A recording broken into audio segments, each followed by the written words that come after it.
All right, guys. So here is my new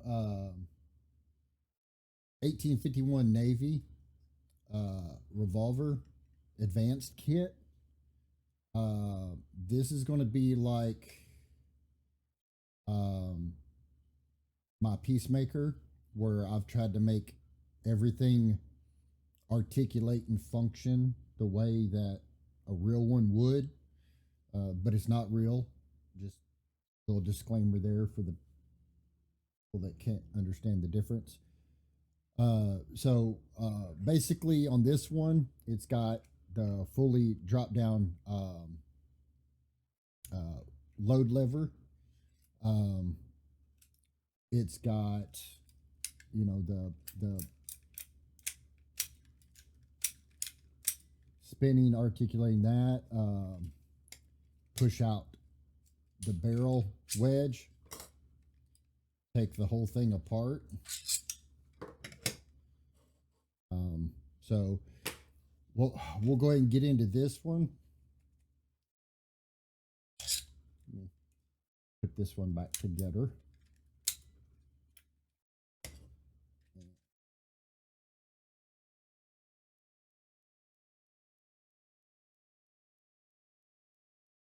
Okay, let's set that off to the side.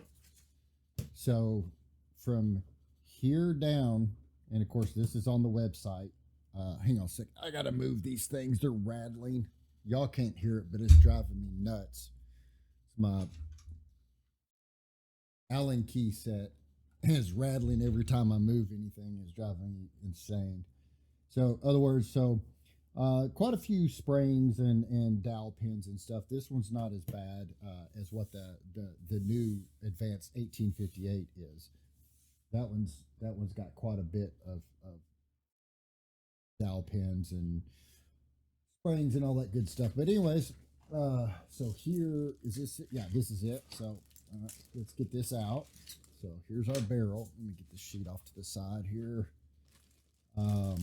Now on this one, if you notice, I've got the snake grip on it. The standard grip is what comes with it, but there is the option of and of course, if you've already bought this and you're watching this, you already know there's a drop down for you to choose this one if you'd rather have that one than this one. There's not a price difference. They're the same cost, so just whichever you prefer. Let's get our smalls here. Here is our cylinder.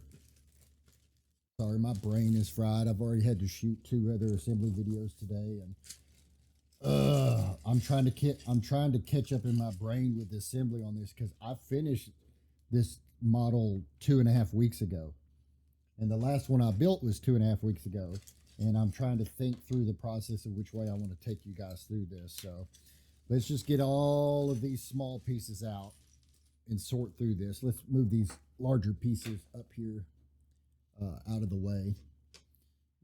Just so y'all can see, like on the cylinder here, there are the individual nipples that go down in here, so these can be painted separate and put in, or you can put them in and paint them. I would probably paint them separate just because that's how I am. In a world where I ever actually get to paint or finish any models or anything. But so there's the body, the grip. That's the grip frame front, the grip frame rear. Our orange tip will sit over there. This bag right here. Okay, so in all of these kits, including the Peacemaker now, I've started including extra of a few parts. Not because there's an issue with them breaking, but if you guys are like me, I sit around and just am constantly, like I have Peacemakers laying. There's one out in the shop that I'm constantly twirling and cocking and pulling the trigger, cocking, pulling the trigger and all that stuff. And, all that stuff is done with these small 3D printed springs, like on the back of the hand that moves up and down when you pull the hammer back, which is what grips onto the back of the cylinder here. And so when you pull, it pushes. So, these are, of course, they're 3D printed and they're plastic. So, what I've done is I've just included some extra springs. Uh, so, there'll be two hand springs, two hands. Uh, I just want to go over the extra parts real quick so that way people aren't like, I had these parts left over and you didn't say where they went. Um, there's two triggers. And the reason I do that, of course, is, you got this wear here that where it actually catches on the hammer. So, over time, that's, you'll get some wear and tear on that. And I just wanted to make it to where these little, adding these little extra pieces doesn't really affect print time and speed. And it's a minuscule cost where, and it benefits you guys so much. And um, I haven't really had anybody contact me for extra these small parts except for ones that like maybe forcibly broke something, but I want you guys to be able to have the parts you need uh, to fix anything. So there's two internal bolts, there's two triggers, there's two hands and two hand springs, and that's going to be it for the duplicated parts. And then you've got your 6 nipples, and you've got this is going to be the release for the front up here for the load lever. Just lay some of this out here, and of course there's our hammer. These are our 3 load lever parts. This is our rear barrel that goes on the back here, and it is it is keyed.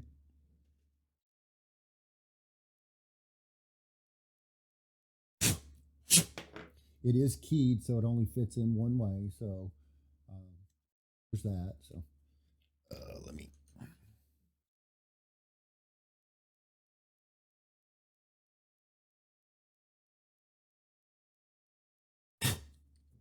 Little odds and ends and little things hanging out and hanging by. So, anyways, so these are your load lever parts. Um, this is then the complete load lever, and then of course this is your the under attachment that becomes the load cylinder. Um, this will, when you pull this back, it will line up and slide into the cylinder, but it has the same issue that the actual real Colt Navy did. And one reason why eventually on the Colt on these Navies they extended the body out further in cane to give more of a slide in here for this to keep it lined up with the cylinder. But if you turn it just like a real one, if you turn it just right, you'll get it to go in the cylinder. But you can have it wrong, and it'll catch a little bit, and then it'll line out. So, all right. So this dude here, this is going to be, and there's a crazy thing about this gun, and I've been back and forth about, man, I don't even know, because you got to think about, look at this thing. This entire gun is held together by this wedge in this slot. And the cylinder, the barrel, all of it connects to this cylinder pin, which is connected, which on the real one, it would screw in to the back of the body here. And this was responsible for making sure when this was lined up, holding the silver or the cylinder, you'd hit the cap, black powder goes off, hope it's all lined up and pushed up against there nice and square and doesn't hit the barrel at all, makes it out, and it all riding on that pin. And believe it or not, it works. It worked very, very well. But of course, it's another reason why Colt ended up doing the closed in chamber, closing it all in and making it, the barrel just go into the frame itself. Because, that is kind of a weak point. You got just a wedge that if you hit just right, you can knock your whole gun apart. But anyways, it's still a cool gun. I like it a lot. Oh, you know what? The other extra piece I was going to tell y'all about, there's 2 in here. It's the front sight. This little bitty pain in the butt right there. Itty bitty teeny tiny pain in the butt. And I forewarned you that it's a pain in the butt. But so this dude right here, I had to put a lot of time into not just recreating the part, but recreating the print file to so that it was as strong as possible. Can you break it? Yes, you can break it.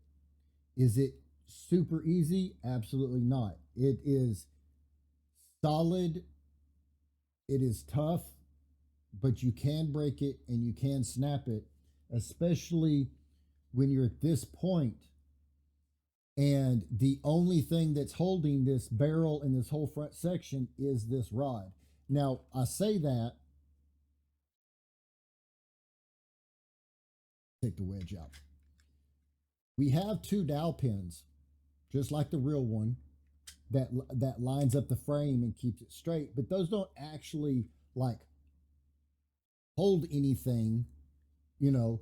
So it's just again like the real one that it, you know, the weak point is this dude. Um, so I can give you my advice here is if this is one that you plan on carrying, uh, going to conventions, whatever, my personal suggestion would be to glue your barrel to the frame and onto the rod, because even though when we put this together, and this wedge is quite worn out, so it goes in and out real easy. Even though it holds it together and the tolerances are nice and tight, if you bow enough, you can pull that apart, because again, you're relying on this pin just like the real one. If you're going to carry this thing and you're going to be trying to, you know, spin it and all this other stuff and in and out of holsters and everything, just remember all your stress you're putting on this pin. So now if you're a display or you're not going to be rough with it at all, and you're wanting to keep the functionality because you like to break it down, which I do, you know, mine's not glued together or anything. I like to be able to pull it down, break it all apart and stuff. It's just, it's one of the cool factors. Then don't glue it. But just giving you pre-warning that even though I've spent a lot of time on this and this sucker is tough, you can break this, because all of this whole front section is only solely reliant on this. Those pins do nothing other than to align it and help with the twist stress. So just warning on that. But because I mean, and thing is, once you glue this into this body, add this into that body, that it, I mean, that's not going anywhere. That's will be an absolute solid connection. Uh, Speaking of solid connection, let me push it back out. So what we're going to do is I'm only going to go over this hardware and pull out what is needed with each step, because if I try to go over all of this first, it's just a bunch, I mean, it's some dowel pins, a bunch of springs and different size screws and stuff. I'm going to have to remind myself as we go here, because like I said, it's been 2 weeks since I built one of these. And I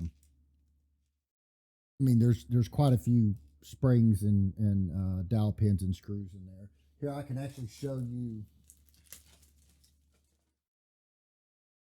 the difference in the Remington 1858. Actually, I think they're about the same.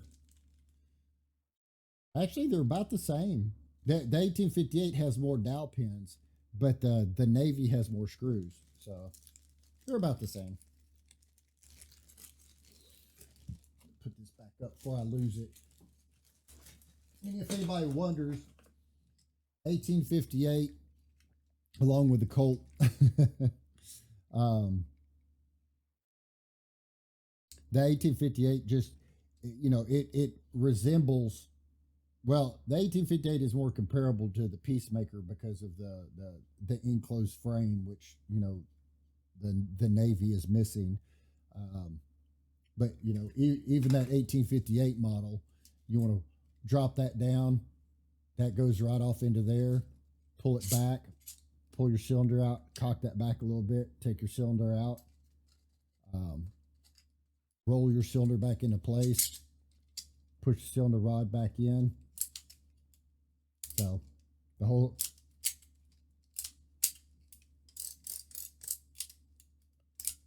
Yep.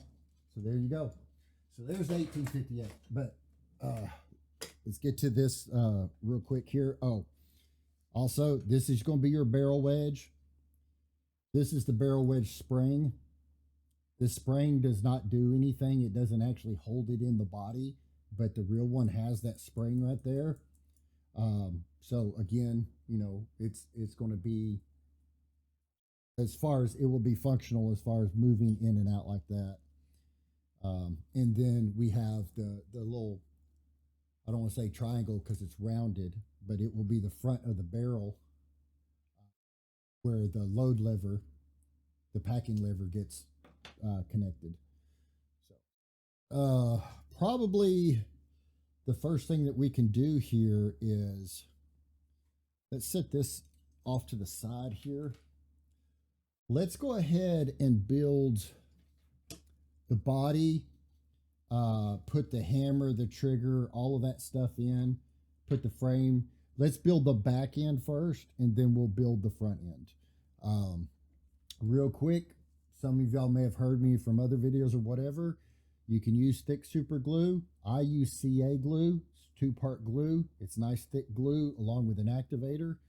I'm not endorsing this brand. I will just say that I've used this brand for well over a year and a half now and absolutely love it. Have had zero issues with any of the batches that I've gotten. Let's see. That's about it. Other than I would steer away from painting. Well, as we go, I'll explain, but I would steer away from painting any of the, like the hand and hand spring that'll be inside. You won't see the bolt, which is what locks the cylinder. I would stay away from painting it. I would insert the hammer and see, once it's all assembled, what is exposed and not exposed, but I would not paint this area down here that has the notches for the hammer and stuff, or has the slide catch for the bolt.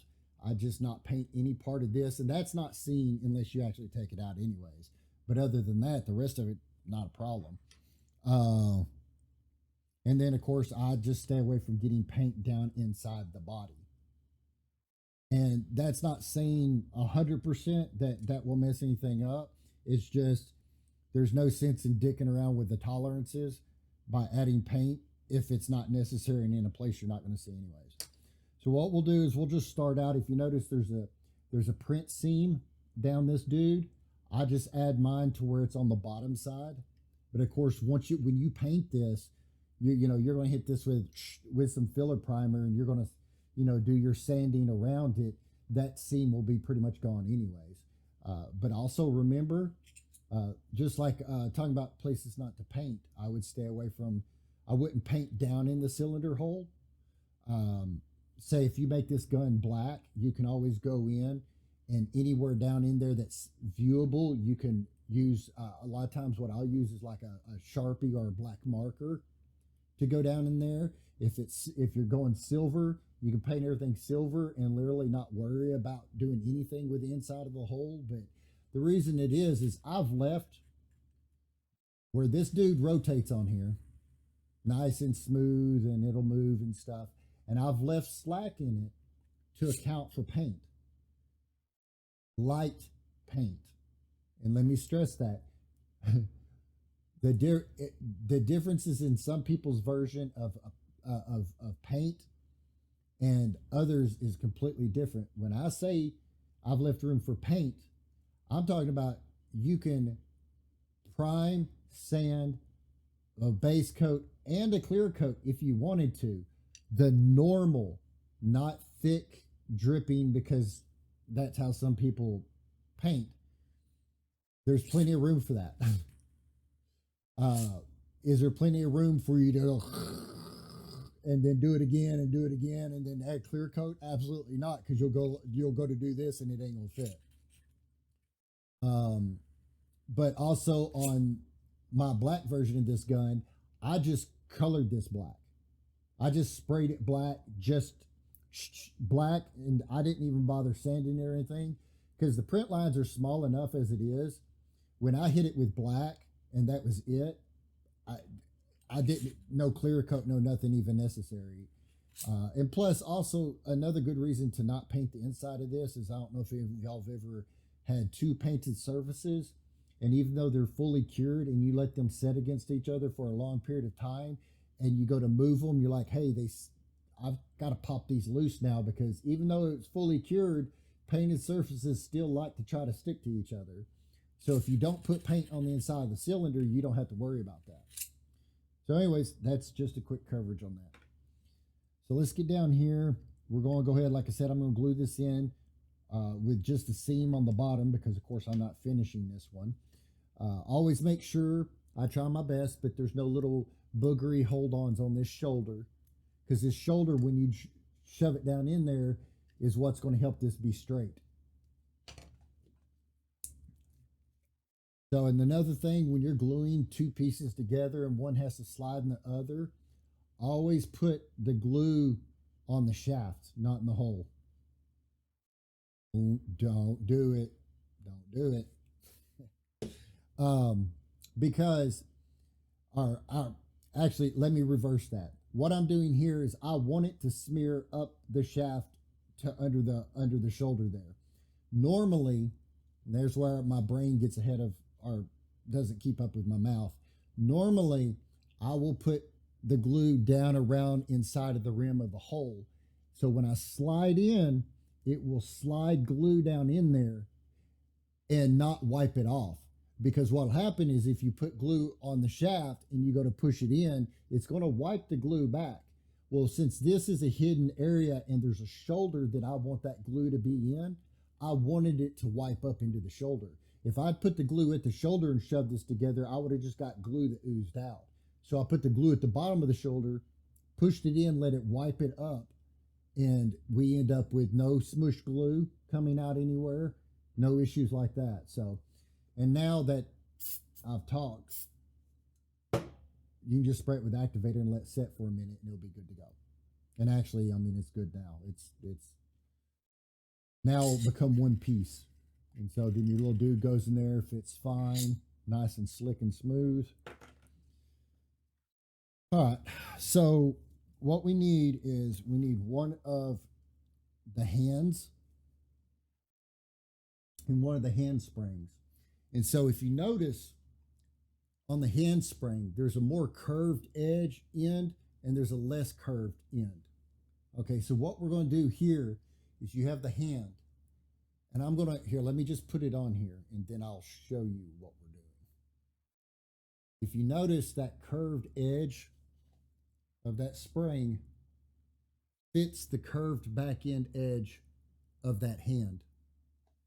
And if I squeeze where I'm squeezing right now, that's the area that's going to get glued for those two pieces. Because you don't want to come up here and put glue and hold that down. You're wanting this whole springy area. So all I'm going to do, and I'm going to glue my finger to this because I do it every time. Oh, I need to clean off the dried glue on the end of this bar. I'm just going to put just a hair. See how much? Can you see how much glue is a hair? Just a little bit. Anyways, so I'm going to take this,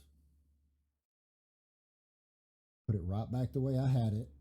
I want to make sure that I'm even, flat this way so it's nice and smooth. And this is the other good thing about not using super glue but using CA is I've got a little work time here. So besides running my mouth, I can also make sure it's exactly where I want. Hey, look, what I tell you. There. But anyways, so now that's all glued together. That ain't going nowhere. Nice and springy. So, and if you see, I made sure that the spring was even with the hand. So, and that can be done. I mean, you know, once you put that together and go like that a couple times, you're good to go. So, and I've had people ask, like on the Colts, why didn't I just print the spring as part of the hand? Many hours of researching the best way to do this printed spring was to always do it as a separate one.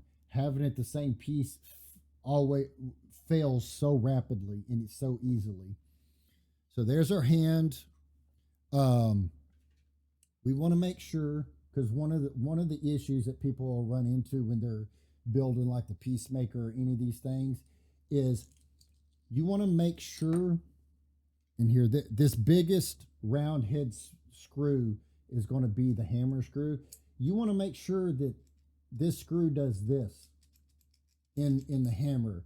Not, you want to make sure that it's not dragging or you got to, anything like that. 9 times out of 10, I'm very good at when I'm cleaning up these parts is I will ream. You'll see a shiny side of this, and that's the side that prints down. I will ream this and even ream the dowel pin hole. I'm not always 100%. I do miss things sometimes. So that's just one thing to keep a note. Just always check your parts.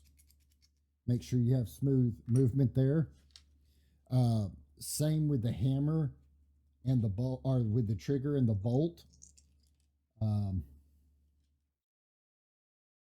Basically on this gun, if you notice, you have what is called Philister head bolts. They're flat blade screws, but the heads are really small and they're thick. Versus, well, what goes most of the barrel together are these panhead, countersunk oval screws. Well, all of these little head screws, and let's see. Let me get them all out here.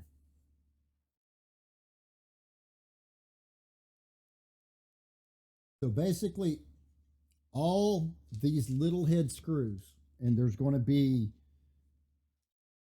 one big fat one, two long ones, and then you have 5 medium length. So 5 shorter ones, 2 mediums, and one big one. That's going to be for putting this together. Now there's also a dowel pin that we need. Let me separate out these screws real quick. There's these four. There's the the oval heads, the countersunk ones, and then this dude that is for the barrel. And that's this shorter one is the one that goes on, screws onto the side of the barrel. This guy. So we're just going to set those over out of the way for now. Now the dowel pin, and I'm still trying to figure out the best way to get these to you guys, because some of them are very close in size. And actually, I don't think this is the gun that we have to worry about that, because I'm pretty sure it's 3/8 millimeters, 3/8 millimeter dowels, and then we have the 1/8 Okay, so we've got 4 dowel pins here. 3 of them are the same size, and 1 of them is shorter. So the 3 that are the same size are the 8 millimeter long. The shortest one is the little 1/8 inch long, or 1/4 inch long dowel. And those 3/8 are going to be for the front barrel. Well, actually, 2 of the 8s are going to go right in here. And then the other 1/8 will go in the load lever. But I just want to worry about the back end at the moment. And where this shorter dowel pin goes is it goes in the hammer right there in that hole. And what that does is that gives the rotational point for the hand. So we actually have a metal contacted swivel point right here, not some goofy little 3D printed point or whatever.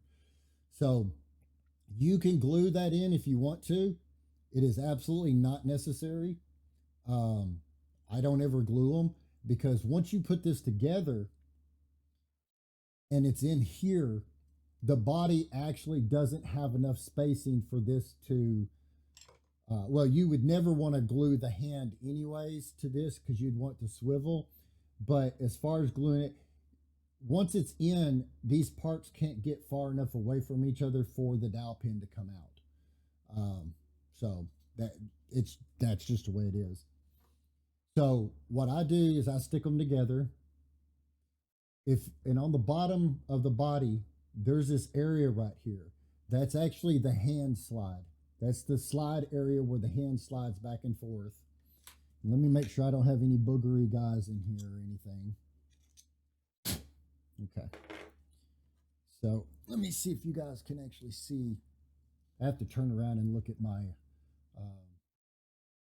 recording monitor to make sure you guys can see. So basically what you're going to want to do is you want to just barely pinch together that spring and slide that dude up in there. And it'll get to a point it's kind of, it'll get kind of hard to push up. Got to hold your mouth just right. Because what's happening is I'm trying to line it up to make it go in that slot. Sometimes it goes instantly. There we go. Sometimes it'll fight you for a second. So what happened is I don't know. Let's see if we can see. Right down in there you see a little bitty triangle little point. That is the hand that we just put in there. Matter of fact, here, if I rotate that out, see the hand come out? All right, so what we're going to do is we're going to take this big screw. We're just going to put that in. It slides through and catches the other side. What we want to do is we want to make sure that we don't squeeze the body, which it's easy to do, tightening this screw down, squeeze the heck out of the body to the point to where we can't move our hammer. So there, all that's in. So if you notice now, every time I move this, the hand comes out. The hand is going to move the cylinder, catches on these index teeth. Boom, boom, boom. All right. So now we want to put in, let's see, on this one, we will do the bolt first. So the bolt, hold it this way. The bolt sits in here like this inside. And it is this front screw hole. So if you take this, now when you drop this in, you want to make sure to drop it in this piece first so it goes where it's supposed to when it comes to the hammer. And basically like that. Too much. It's hard to do this at an angle that I'm trying to show you guys. There. There we go. What happens when you drop it in, you want to shoot to make sure that it comes out right there. So you're right there. You're under the hammer where you're supposed to be, all that good stuff. So take one of the the 2 medium length ones, put that through the front hole, hold the bolt where it's at, make a couple turns. There we go, till it's tight. Moves freely, no problems. Then we want to take our trigger, and our trigger is much easier to put in. We just need to stick it right here and line up the hole. So I'm kind of holding the hammer closed. So because if you can line up the hole of the trigger, holding the hammer, it's going to be where it needs to be. Now we're going to tighten that down, snug it a little bit. So we've got all our internals in. So what we're going to need now is we're going to need a short spring and the long spring. And this long spring, you take it and it goes and gets bent. So put it in the hammer, come down, put it in the trigger, kind of push it there, let it get seated, all that good stuff. Don't worry about like it being crooked or bowing, because when we put the rest of it together, it'll be where it needs to be. So now we're going to want the front trigger guard, or the only trigger guard. There's not like a front and rear on this. clean up my edge here. And if everybody's wondering, this is just a PVC, or I mean, I've got one that I use for my metalworking too, but it's just a deburring tool. Uh, you can get them cheap. I actually prefer the Home Depot little plastic handle one because it doesn't allow this to flop around as much as this does. When you do the lock on it, it kind of drags, and I don't like it when it flops around a bunch because I go to use it and then I've got to, okay, let me knock it back around and blah blah blah. So go. All right. And so what we're going to use on this is the short spring and three of these shorter screws, Philister screws. And if you notice, there's a hole here and a hole in the bottom of the bolt. That's where that spring is going to go for that bolt. So what we need to do is take this, here, let me take it back out. Take this spring, and if you go to put it in the hole, you're like, oh, it doesn't really fit. Put it to the hole and rotate it counterclockwise. If you rotate it clockwise, not only is what we're trying to attempt not going to happen, but it's going to bind up on you and just cause issue. If you rotate counterclockwise, it causes the compression of the diameter of the spring and allows it to be popped down into the hole, and now it's there. It go nowhere.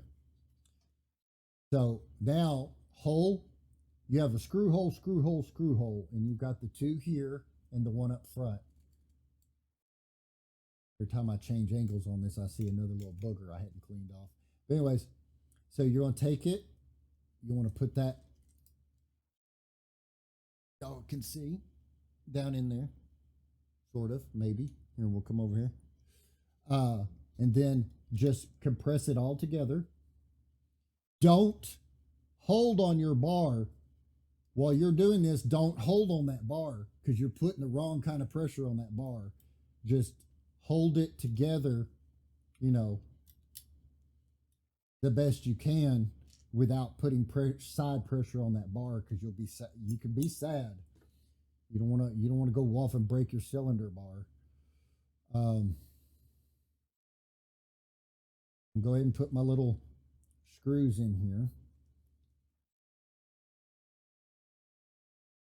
And if you want to, before you put that bolt spring in, you can leave the bolt spring in and screw this thing on so it goes ahead and cuts the threads that need to be cut. And then, because it makes it easier, like I'm trying to hold all the pressure together right now. And if anybody's wondering, this is the same function that I have for the bolt on the Colt that works flawlessly and perfect, and it has for a year now for people. Hang on, sorry, I got to use my belly here for a second.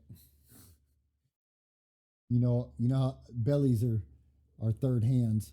So I've tightened the two down. We got a little pressure still up on the front. So I'm just going to take the dude here, kind of twist the screw a little bit to get it started. Then here we go.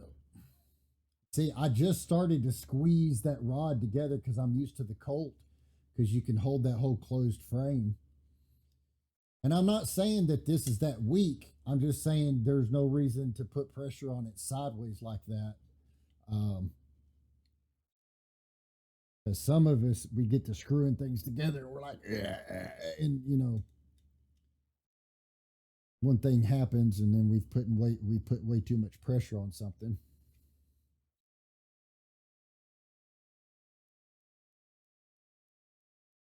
All right. So this is a good time when you assemble this dude, is you can also go in here and see how much of the edge of this that you need to clean up, because this print's flat and it's a very thin piece. And I don't like to chamfer the edge of it. I chamfer a lot of the edges of my parts because I would rather there be a flare that we go back and clean up. So, because on the Navy, this trigger guard follows the exact body line of the body. On the Colt, this trigger guard swings in and deviates from the line of the body. So the whole purpose here is we want to keep that line of that body. So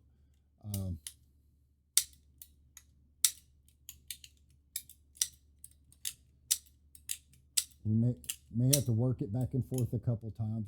There's the first lock spot, then back. And if you notice the hand's coming out. Okay. You sit this dude on here. Have to cock it back till the hand gets pulled down. There we go. It's not going to work exactly like it's supposed to because I'm sitting here holding pressure on it. So there you go. So let's cock this back. And you got to cock it back to drop that, the thing down to get that in there. So, all right. So now,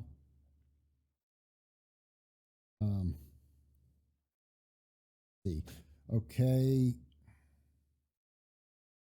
Hang on a second.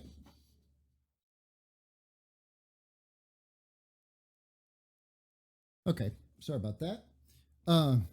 Actually, I went in to check because I just realized again, it's been 2 weeks that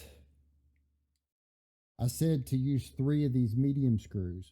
And I actually did not even have this screw in this bag. But again, I put this bag together, put it over here in my preparation to shoot this assembly video. And I make mistakes. There's one shorter screw that is shorter than even those 3. And that's what I got to notice. I'm like, there's something off here. Well, that's what it is. The short one is what goes in the very front here. And I noticed it whenever I turned it over and realized that it was almost sticking all the way through there. Now, it is correct that there are 5 medium of these screws, which is the 2 for back here, and these 3 will be for the back of the grip. But there was this shortest one that goes up front here. So now the grip, just like the actual Colt does, it's a single grip. There's not a left and right. It's a single grip that goes on. And you'll take your grip frame, and there is, here, let me take this off. I'll just show you. That goes together there. That goes, so you got 2 screws there and a screw there. And that's what builds your grip frame. So we're going to go in here. That goes together just like that. Take a screw, put it right there. Whoop, stab your paint job, which is why you want to pre-assemble these things and already have threads cut so that you're not doing this when you've got your nice, pretty, slick, shiny paint job on it. And again, I'm pressing the crap out of this, and I'm not listening to my own advice and not pressing down on that.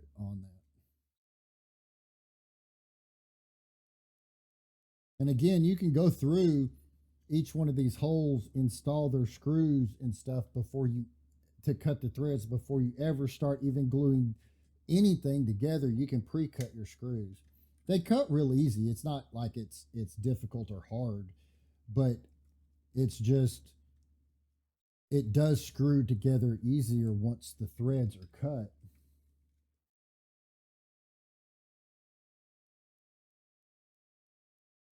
Oh, Cornwell. Whew. That screwdriver's been around a while. That screwdriver's older than my son, and my son's 17.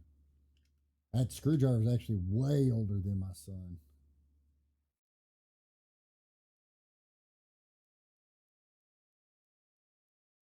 Sure how this got in here, but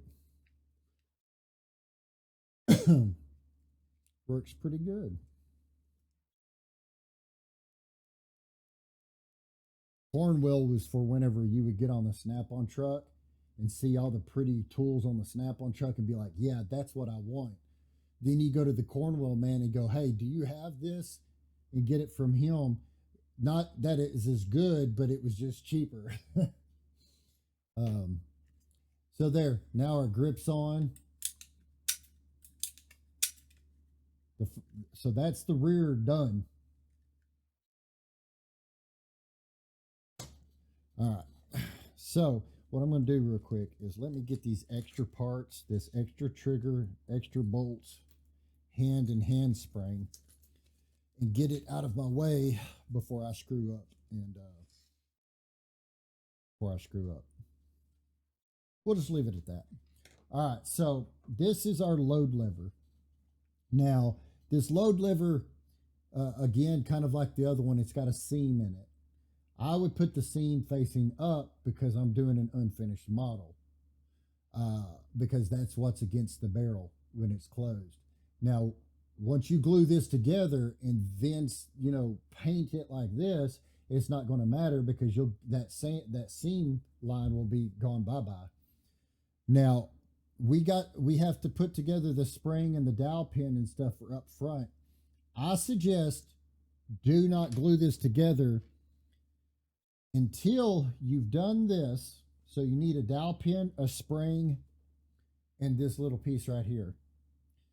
Now, and one reason I suggest this is because even though we're going to glue this together, and we're going to make sure that we get glue not only down in there and around the square, but make sure that the shoulder, because we want the shoulder to even be glued, because the more of the surface that we glue together, the stronger these parts are. So that's a very important thing. But if this is glued together and we're sitting here dicking around with this, we don't want to put a lot of pressure on that joint. Not saying you're going to break it easy, but again, it's just one of those, you know, if that's glued together and you somehow break this, now you have two pieces that are broken that you, again, you can glue right back together and it will hold just as good. But instead of like this, if you're doing what you need to, you run the no risk of breaking these two pieces apart. It's kind of it's where my brain always works. If I can reduce my ignorance sometimes, the better off I am. This little piece, and it's so hard to tell, but let me get up here. There is, from the side, it's very hard. There's a mild angle on the front fork that goes like this. And what that mild angle represents is it sets down in here. So if you see, you got kind of an angle, let me get down here, that matches. If you turn it over, it doesn't actually match. So what you want to do is when we glue this dowel pin in, we want to make sure that we're thinking about the right orientation. I want my line up. So I want to make sure that my angle on this is like this, because this is my bottom, this is my top.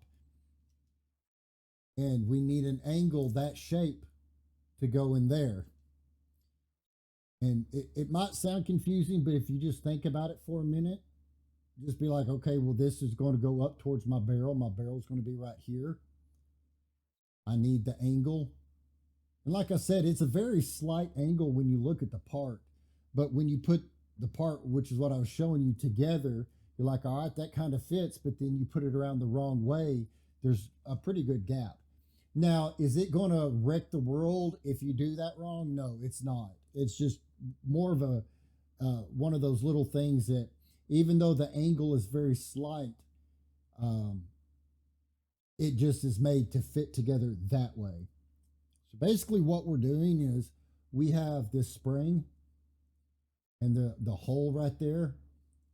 And if you notice, it just goes in there. Well, that U shape, if we take our hands and pull that back to where that hole clears, we take this dowel pin and put that dowel pin through that hole and go ahead and make sure it's there, touching that side and touching that side, and let off. Now, what we want to do before we go start flicking at it and all this other stuff is take our glue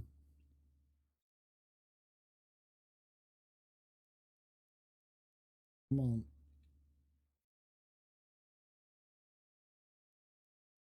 I thought it was completely closed off. Get glue all over that. and then glue your fingers together on the other side.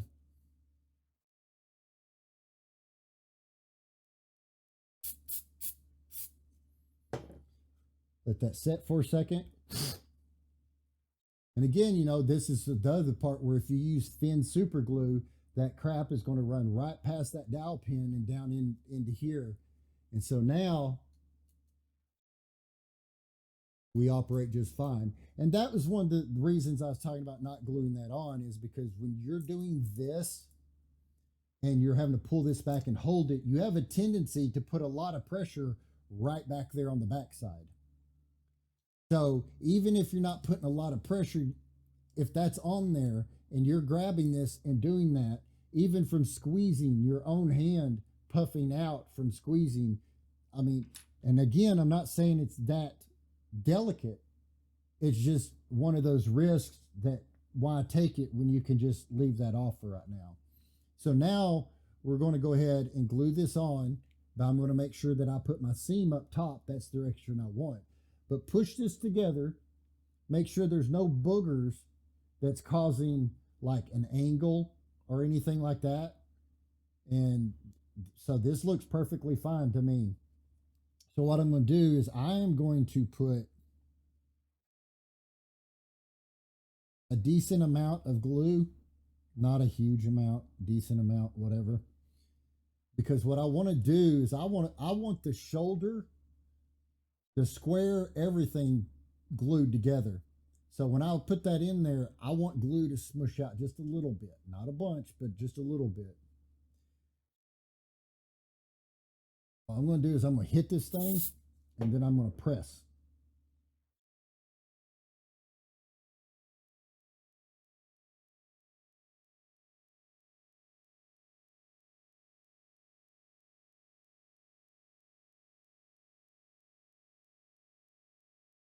Here we go. Just for good measures. So there. And like I said, it's not a fragile, weak part or anything. It's just one of those things that me doing this enough to, I know that you inadvertently will put a lot of pressure on something without even realizing it. Okay, so the next thing we're going to do here is we'll go ahead and just assemble this dude. Actually, you know what? We need to put the front on here, which the front is kind of a tight fit. Might loosen mine up a bit here.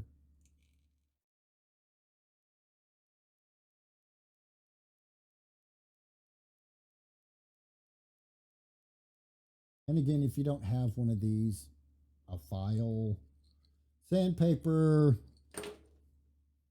your front tooth,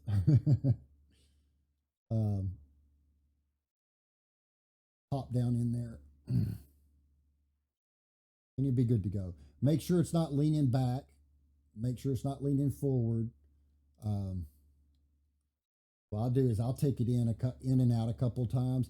And I do a tight fit on this. I could make it a lot looser, but at the same time, I don't want just your glue being what's responsible for holding this together.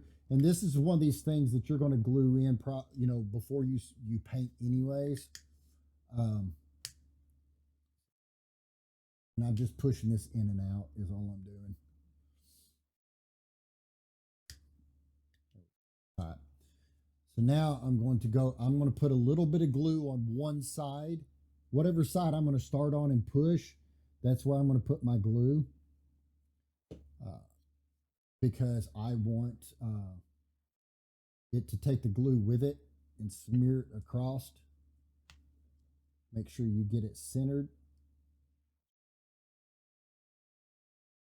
Sorry, I don't want to do that off camera right there, but it's hard to reach out and do this stuff. Okay. And then there we go. Yay, we can put the front sight on there. So let me get one of these little, it's like trying to catch a flea in a bag. They're so small and the static in there moves around. See? All right. So this is one of these things. It just sets in the hole. I mean, you might have to clean a booger off around it because, it prints sitting on the plate like that. So what I'm going to do is I'm just going to put glue on the end of that instead of trying to get it down in the hole and all that stuff. This is one of these things that like you can prime and sand all these parts separately, and right before you get ready to start base coating it, you can glue them together and run a base coat on them, and it should be fine. So there we go. Front sights on, all that good stuff. Now we need to put the rear barrel on, and like I said, it's indexed. Just go around the edge, and again, make sure there's no boogies that I left behind, plastic boogies. The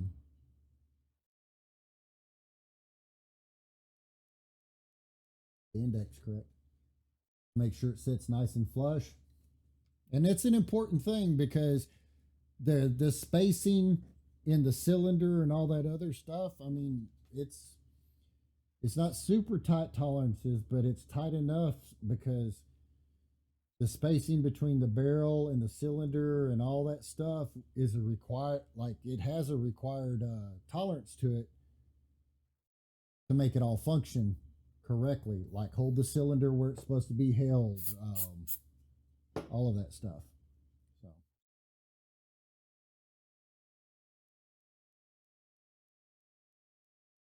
put very little.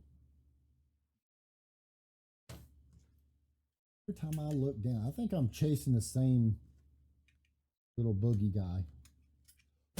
There we go. All right. So that's all on there. So that's all together. We can go ahead and put together the load lever. Now this really super thin line down here, that's not a mistake. Unfortunately, that's the way the real one is. It's a very, like, not bad mouthing them because, actually I love all the old mechanical designs and stuff and what they were able to do with I'm sitting here about to say something that makes it sound like we're talking about like the pyramids or something, but what they were able to do with the machining tools that they had at the time, especially when they started mass producing. But so that little lot, the little wall right there, it goes to the bottom. What we have here is we have trying to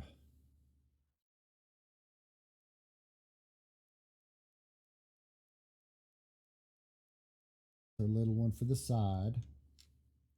All right. All right. So if you notice, it's countersunk.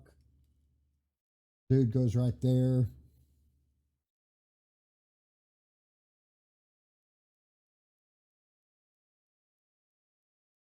All right. So what we're going to do is we're going to take the little oval head, not grab the right one.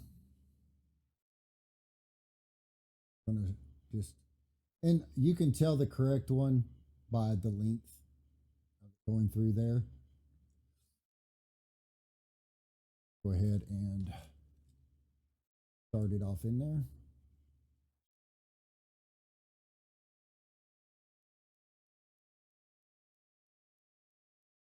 The other side of the wall over there. See, you don't want to do what I just did too tight.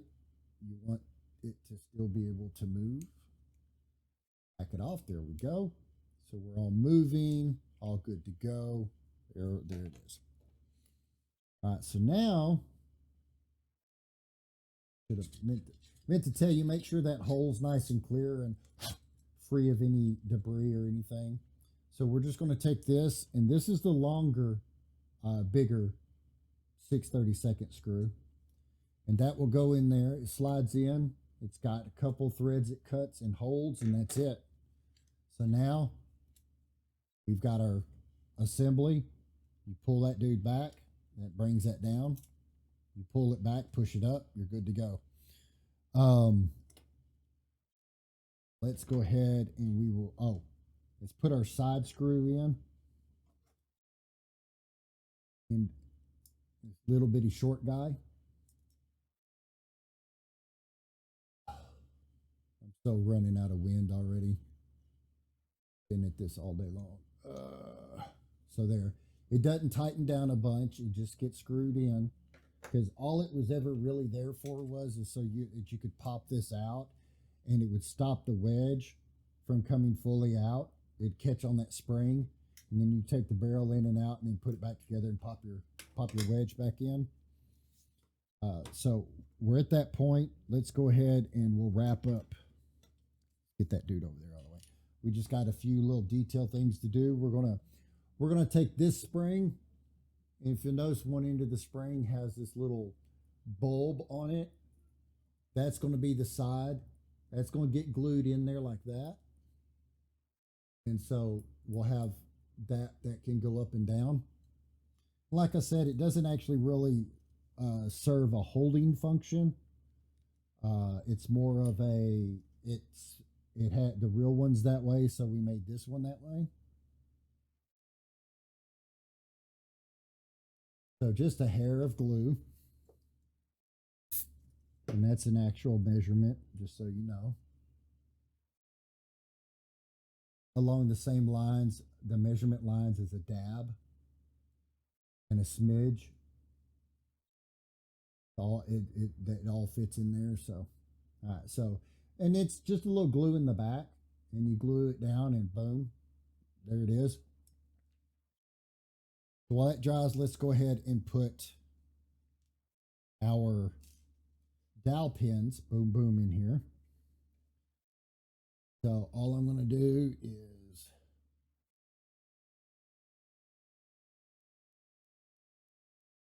too much coffee, not enough food, not enough time in the day. Wipe off any excess I just got on there. Take my dowel pin, push it down in there.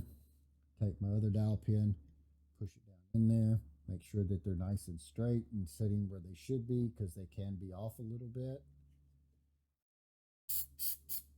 And there we go.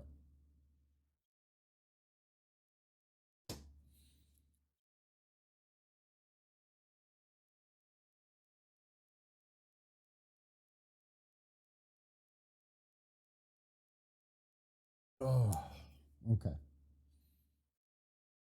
All right. So, actually, you know what? Got some more stuff to glue together. We go ahead and we're going to glue the nipples into the back here real quick. I mean, I'm not going to show much detail. You see the way they look. It's small cone with a hole. This is the bottom side that goes into your cylinder. So they just go in, get glued in just like that. And that's all there is to it. But again, go around, make sure there's not any boogers on the shoulder or anything that's going to make it set incorrectly. On these guys, again, you're not going to see down into the actual black powder hole, so you can be kind of, I don't want to use the word sloppy with the glue, but it doesn't have to be just dead on accurate, perfect. So we'll go through and get these glued in real quick.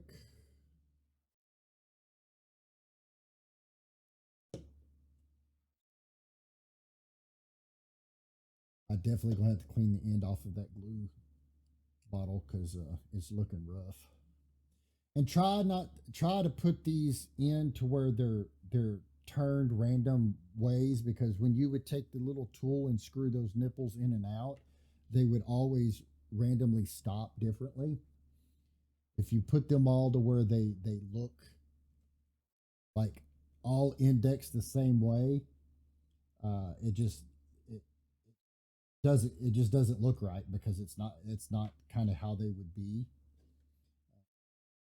And don't get me wrong, you got 360 degrees to try to place all 6 of them at different angles and stuff. It's not always the easiest. But the inconsistency is of them being different angles is what makes it look the best. The one time you do want inconsistencies, far ahead.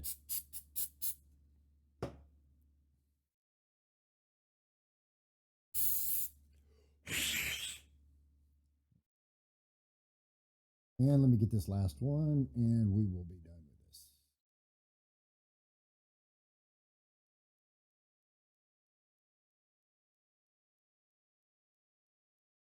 Bam.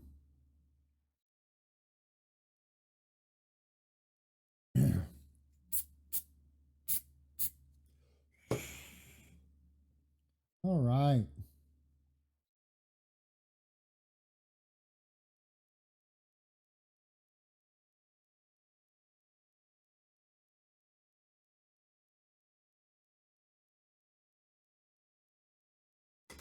Oh, I'm going to make a note of how dumb I am sometimes, but really, I just mark it up to this is what happens whenever I'm also the only designer, the only printer, the only packer, all of that stuff is I get behind and get lost. I went and grabbed this screw a while ago, like I had forgot to put it in the kit. Um, and I had not forgot to put it in the kit. It was just a different screw. It's supposed to be another. It's supposed to be this other oval head. It goes right here in the trigger guard.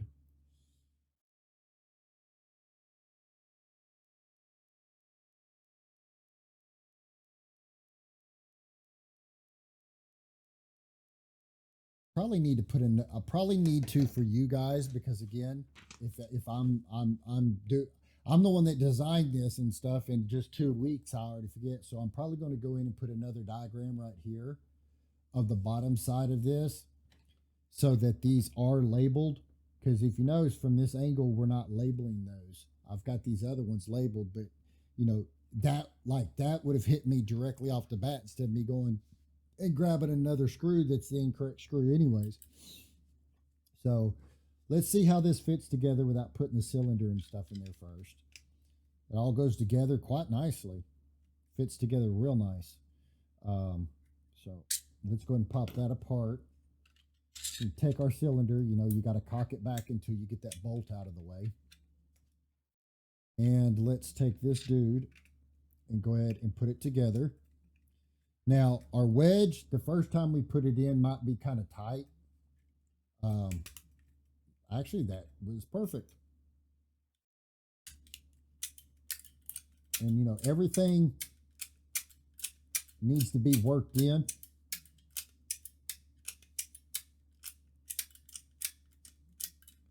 Just give it some time. You got to work with it because this is what I was talking about, like dimension wise. And actually, this is a good thing for me to point out to you real quick.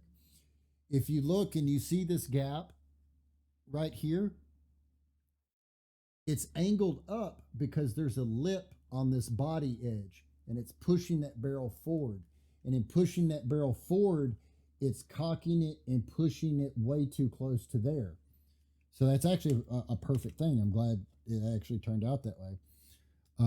Because that's one of those things where, I try my best to do, to clean up every part.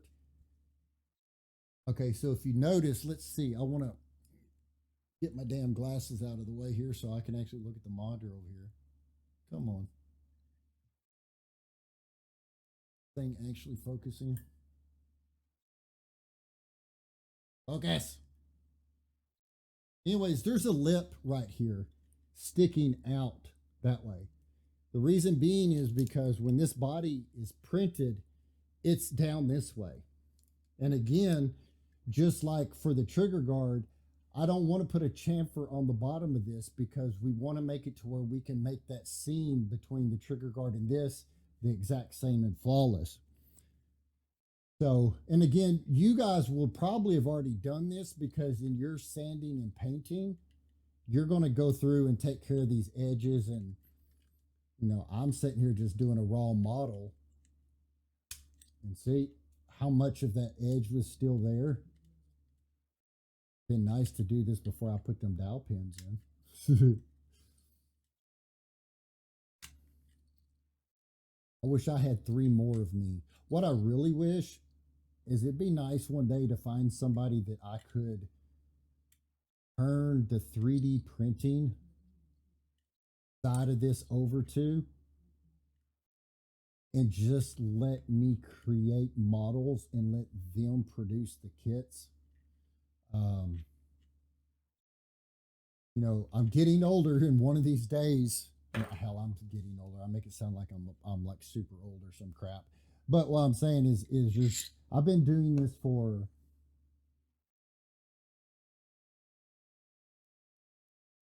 14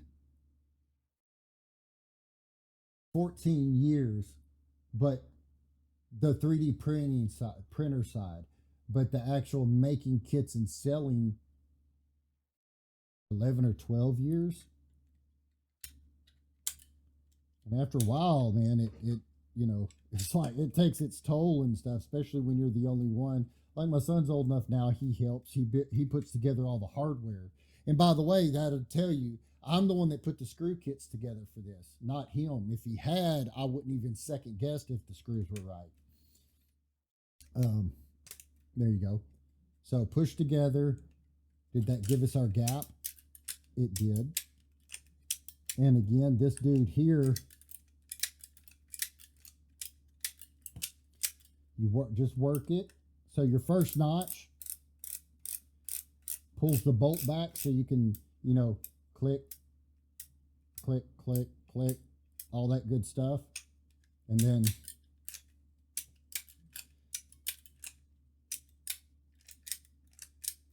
like I said, just work it. You might go in just a screw here or there.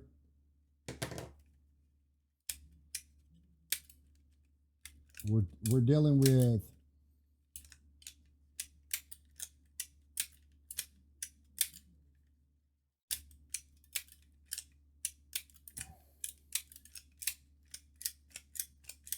there we go.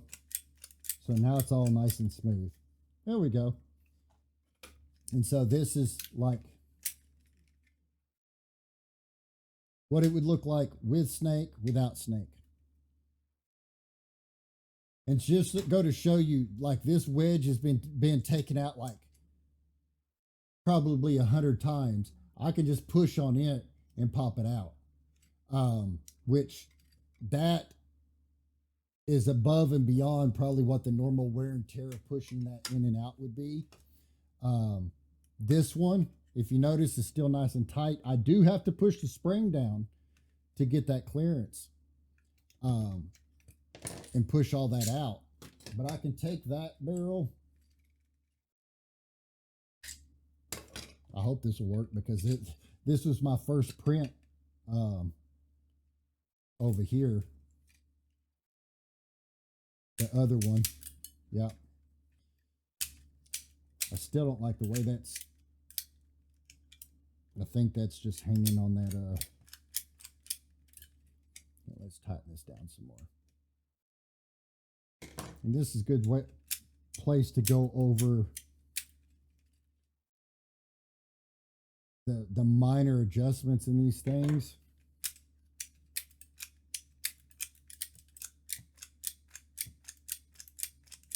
There you go. Yeah. Swap my barrels back around so I keep them. Which was which here? There's the snake guy.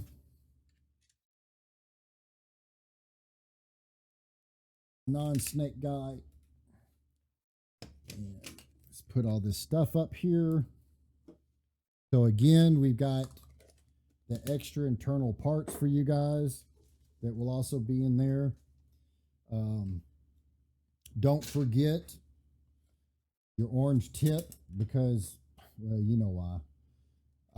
But yeah, so there's our load lever, the whole 9 yards. Pop the barrel apart, take everything apart, put it back together. But yeah, I'm actually very happy the way this turned out because I had a huge concern with the tightness and holding everything like it should be with just a wedge. And it actually turned out way better than I could have ever hoped for. If you guys have any questions, you know, ask in the comments or shoot me an email off the website, which is traywickdesigns.com. And I appreciate it. Y'all have a good one.